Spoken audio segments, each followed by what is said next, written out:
Keir Starmer había llegado de la mano del Partido Laborista en 2024, hace solo 2 años, al poder, digamos, como primer ministro.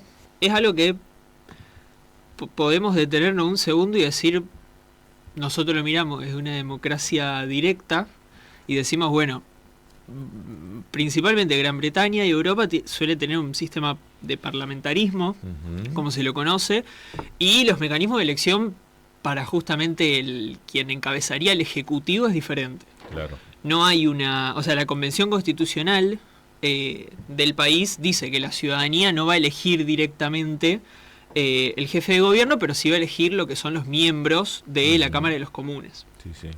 El partido que obtiene la mayoría absoluta en las elecciones que se llevan adelante, en este caso fueron las que se llevaron adelante en 2024, el Partido Laborista consiguió una mayoría absoluta, por lo que justamente pudo, de cierta manera, decidir sobre quién iba a quedar en la cabeza del Estado. Y justamente quedó Keir Starmer, que venían de no estar en el poder hace 14 años más o menos, que venían una sucesión de gobiernos conservadores. Y hay algo interesante a pensar, no solo en el plano doméstico de Gran Bretaña, sino que también en Europa a día de hoy, cuál es la relación que tiene también Gran Bretaña con la Unión Europea. Y es que van a encabezar ahora un nuevo proceso de selección y sería el 7º mandatario de Gran Bretaña en una década. Y es también Keir Starmer el primero en dimitir al cargo, siendo un laborista, por lo menos de hace más de 10 años. Claro. Lo de Gran Bretaña es muy similar a la cuestión peruana. O sea, hay que trazar un paralelismo en torno a nuestra región, ¿no? Hay algo interesante, mayormente que ahora estos procesos de cierta manera, no sé si de renuncia, pero sí de descontento social, suelen no solo que mantenerse en el tiempo y empeorar, sino que también tienen esta cuestión de, como yo veía en el caso de Gran Bretaña, y creo que también como se puede llegar a ver en el caso en general en Latinoamérica, es que tiene que ver con no solo descontento social, sino que también un descontento económico, que un poco se mezclan ambas, y hay que entender que ocurren dos grandes fenómenos. Primero que nada, un fenómeno político, cuando vemos en Gran Bretaña, porque decimos, bueno, creo que fue el 8 de mayo, se llevaron elecciones locales, se elegían concejales en cada uno de los distritos que existen dentro de Gran Bretaña, y hay una realidad. Primero, que hubo algunas derrotas devastadoras, por así decirlo, para el Partido Laborista, principalmente en Escocia y Gales, y esto un poco generó también una suerte de desconfianza en cuál era justamente la dirección de Starmer desde el Partido Laborista para cómo enfrentar justamente un gobierno. Y a la vez también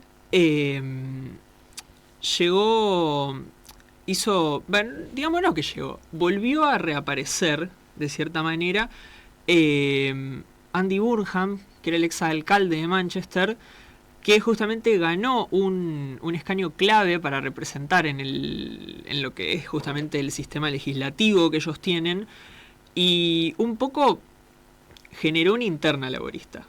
Yo cuando hablo de interna, primero lo que pienso en Argentina, así que por eso que hay una suerte de paralelismo cada vez más marcado entre Europa y Latinoamérica, si lo podemos pensar en ese sentido. Y obviamente también quien era el primer ministro, que ahora va a quedar como ministro interino igualmente hasta que se vuelvan a llamar justamente a la nueva conformación de gobierno, tuvo que enfrentarse a protestas bastante multitudinarias en lo que tiene que ver con cuáles habían sido las principales posiciones sobre la política migratoria, qué ocurría también con una suerte de estancamiento económico que un poco responde a este distanciamiento que tuvo Gran Bretaña con la Unión Europea. Claro. Que otro dato interesante que muchos analistas decían es que Keir Starmer renuncia a su cargo casi a cumplirse justamente los 10 años del Brexit. Claro, ¿no? si se quiere ahí tenés el parteaguas, ¿no?, de esta situación en un país que también hasta hace 10 años o 15 años atrás era un ejemplo a seguir en materia institucional, democrática, orden y demás, algo que ya directamente hoy es prácticamente memes en todas las redes sociales, en los portales que uno va buscando algún tipo de información, ¿no? Sí, tal cual. Pasa que algo que ocurre con la en general con Gran Bretaña es primero haber quedado en un estancamiento económico y fuera de la agenda europea general, que tiene que ver por un lado con la Unión Europea estando en una encrucijada propia Ujú. de ya no representar de cierta manera, eh, o por lo menos no encabezar un proceso de avance económico ni tecnológico. Queda como, dicen muchas veces, la Unión Europea es como la gran perdedora de la disputa entre Estados Unidos y China. Esta disputa que es comercial y tecnológica, principalmente porque ha intentado encabezar una transición energética, esta transición verde, como la habían apodado, que si bien tuvo ambición de encabezar el proceso, la Unión Europea a nivel global no ha estado a la altura y a la vez ha quedado atrás en materia de intentos de regulación de la inteligencia artificial, Ujú. avance económico y un poco también esto, por más de ya no Gran Bretaña formar parte de la Unión Europea, se demuestra de cierta manera que este padecimiento que tienen se traslada también a lo doméstico de cada Claro, uno de los países de Europa, y creo que principalmente se ve muy marcado en Gran Bretaña porque tiene más que ver con haber sido el país central claro. por mucho tiempo. Ujú. Eh, y bueno, creo que la renuncia también de Keir Starmer no es solo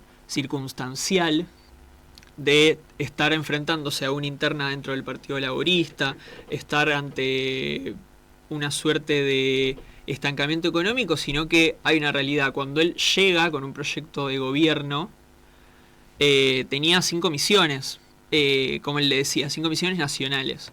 El primero era que tenía que tener, por lo menos Gran Bretaña, un crecimiento sostenido dentro del G7, es decir, el Ujú. grupo de, en su momento, cuando se conforma, alrededor de 1975, eh, el G7 eran justamente como las principales economías industrializadas de Ujú. ese momento, y hay una realidad, y es que por lo menos Gran Bretaña quedó muy atrás de quienes principalmente la encabezan a día de hoy.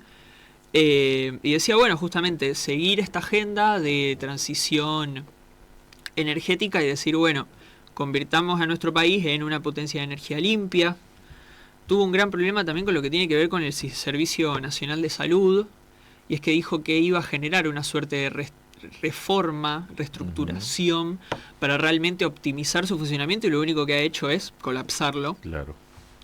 Eh, como bueno, las típicas de reducir el delito, que ahí un poco chocan algunos discursos Ujú. que se han tenido que enfrentar él como cabeza no solo de gobierno, sino que también como cabeza del Partido Laborista, en los discursos de ultraderecha, que también empiezan a preponderar cada vez Ujú. más en Europa y cada vez más en Gran Bretaña, de que el delito muchas veces está ligado a la inmigración. Claro, Y claro. digamos, cómo se lidia con Ujú. esta. Estamos hablando con Matías Sepanicia, es analista internacional de Fundamentar.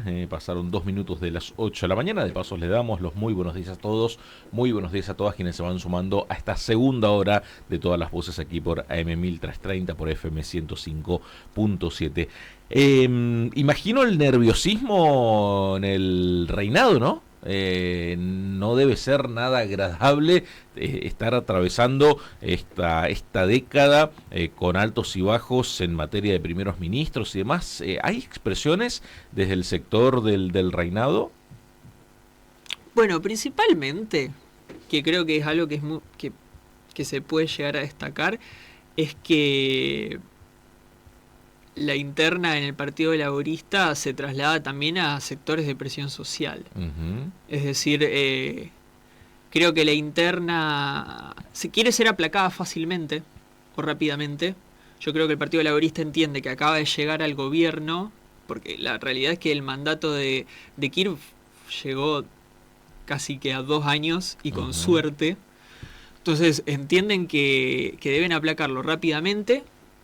Ellos pueden seguir conformando el Sí, sí, próximo sí, sí. gobierno, o sea, siguen manteniendo la mayoría en el legislativo, solo que parece ser que las posiciones que debería tomar el partido deberían acercarse más a los sectores obreros, como ellos dicen, volver a una Ujú. política más industrial y no enfrentarse tanto con sectores rurales, que es algo que creo que debilitó mucho también a Kir, es que generó una suerte bueno, no una suerte, yo diría un desacierto bastante grande, principalmente para los principios que sigue el Partido Ujú. Laborista, que es que quitó a muchos pensionados un subsidio que existía al combustible, generó también, hizo un ajuste bastante marcado en todo lo que son los servicios públicos. Ujú. eh, y esto fue muy cuestionado en general por sectores básicamente cercanos al Partido Laborista, o que básicamente le dieron voto de confianza también, Claro. porque la mayoría absoluta sin duda no se, no se gana porque sí. Ujú. Y en ese sentido creo que la gran encrucijada en la que se va a encontrar el Partido Laborista a día de hoy es conformar un nuevo gobierno que sepa un poco superar todos los desaciertos que tuvo Kir Ujú. y de cierta manera pelear cada vez más con esta derecha o ultraderecha en Claro, realidad generar la preponderante en Europa. confianza, ¿no? Ujú. Regenerar la confianza. Bueno, ahí también vemos que la cuestión mundial y demás en materia política no apacigua en ningún tipo de internas, de conflictos y demás en un Reino Unido, en un Gran Bretaña que imagino, ¿no? También deben esperar estas fechas así sensibles a nivel internacional para tratar de apaciguar algunas cuestiones y sin embargo la cosa no se da de tal manera, ¿no? Sí, tal cual. Es más, había habido, ayer cuando me puse a leer y dije, bueno, a ver cuál es la situación, porque una vez no tiene tan presente todas las situaciones Y internas de no. cada uno de los países, Ujú. excepto a cuando ocurren estos grandes eventos. Sí, sí, sí, sí. Y se hablaba mucho de también cierto distanciamiento que tuvo Gran Bretaña con Ujú. la llegada de Kir al poder con Estados Unidos. Ujú. Y lo que viene siendo la gestión de Trump. Mira vos. Que hay una realidad, Estados Unidos siempre ha tenido un rol central en la política global, pero con la llegada de Trump toma un rol todavía mucho más personalista Ujú. el país como tal. eh, y las posiciones también se extreman, creo Claro. yo. Y Kir se alejó bastante de Estados Unidos. Esto tanto te genera un alejamiento económico y comercial, pero también te genera un alejamiento de apoyo social dentro de tu Sí, país, es porque al una final cuestión del día... cultural, ¿no? Exacto, Tienen lazos muy fuertes, hay lazos ¿no? muy fuertes y también hay una cuestión de... ¿Cómo decirlo? Una unión social Ujú. y, bueno, como vos decís, cultural Algo también. inmaterial que constantemente está dando vuelta entre ellos, Sí, ¿no? sí, que necesariamente la población de Gran Bretaña ve como beneficioso el vínculo con Estados Ujú. Sí, Unidos sí, sí. y nadie lo puede Y ambos se rechazar. miran constantemente. Exacto. Ujú. ¿Cuál es el proceso que se abre ahora? Bueno, la realidad es que al ellos poder llegar a conformar el próximo gobierno, no necesariamente deben llamar a elecciones generales en el corto tiempo. Claro. O sea, es una decisión que tiene que ver con cómo se reestructura el partido por dentro, Ujú. porque si, por ejemplo, un candidato quiere presentarse para encabezar justamente lo que tiene que ver la elección al interior del plano legislativo, tiene que tener el 20% de los avales Claro. de justamente los legisladores. Un poco como se está reestructurando, hay grandes, digamos, no grandes perfilados Ujú. como candidatos, pero sí, digamos, gente que dentro del plano legislativo tiene su apoyo, ha intentado relegar ya su candidatura para de cierta manera, no profundizar cada vez más la interna, pero sí de cierta manera asegurar que el próximo, digamos, primer ministro que sea elegido, un poco sea elegido como por una suerte de cohesión dentro del partido. Es decir, no profundizar la interna y tiene que ver un poco con eso. Tengo entendido que sí, para el siguiente mes debe marcarse una fecha. Es por esto que yo mencionaba que Kir queda como primer ministro interino, por más de que haya renunciado al cargo, porque se tiene que hacer cargo de una transición por lo menos ordenada y pacífica. La cuestión institucional, claro. Sí, exacto. Por último, ¿desde Argentina hubo algún tipo de expresiones con respecto a esta situación? ¿Desde el gobierno? ¿Desde algunos sectores? Del gobierno no tanto. Creo que si entramos en la cuenta de Milei de Twitter probablemente algo vamos a encontrar, creo yo. Porque es pero burlándose porque no es de un sector burlándose, haciendo un retweet. Sí, había estado leyendo algunos portales que cuando Kir llega al poder era un momento en el que el Partido Laborista no estaba muy establecido en Gran Bretaña. Es decir, como había mencionado al inicio, hacía literalmente 14 años que no llegaba al poder. Venía también una ola bastante ultraconservadora. Claro. Había mucha gente que decía, bueno, ¿será que Keir Starmer viene a hacer peronismo a Gran Bretaña? Hay una mala palabra también con la idea de un partido laborista, y eso ocurre a nivel mundial. Creo que el gobierno sin duda estaría más a favor, como ya lo hemos visto en Latinoamérica y en Europa, de un triunfo ultraderechista, que por ahora está un poco lejos de ocurrir en Gran Bretaña, pero la verdad que en sistemas parlamentarios que son bastante... o últimamente se ha visto desde toda Europa que los sistemas parlamentarios están un poco desintegrados entre sí. Yo creo que no me negaría nada con la ultraderecha. Muy bien. Matías, como siempre, muy amable. Muchísimas gracias por estos minutos y será hasta el martes que viene. Perfecto, gracias. Muy, pero muy buenos días. Pasaba el análisis e información internacional de Fundamentar en este día martes, como